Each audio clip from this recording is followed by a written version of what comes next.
સુરેન્દ્રનગર મહાનગરપાલિકાની ઘોર બેદરકારી સામે આવી।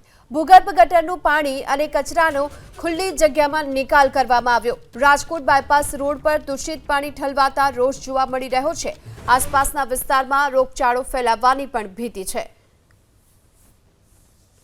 તો રાજકોટ બાયપાસ રોડ પર આવેલ ખુલ્લી જગ્યામાં જેટિંગ મશીનથી એકત્રિત કરેલું આ ભૂગર્ભ ગટરનું દૂષિત પાણી અને કચરો જે હાલ ઠાલવવામાં આવતા સ્થાનિકોમાં ભારે રોષ જોવા મળી રહ્યો છે અને આસપાસના વિસ્તારમાં લેતા લોકોના આરોગ્ય પર ખતરો તોડાતા હાલ પ્રશાસનની આ બેદરકારીની સામે લોકોમાં ભારે રોષ જોવા મળી રહ્યો છે।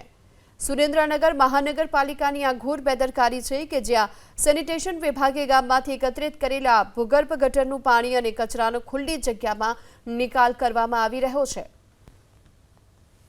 હાલ પ્રશાસનની આ બેદરકારીની સામે લોકોમાં ભારે રોષ જોવા મળી રહ્યો છે।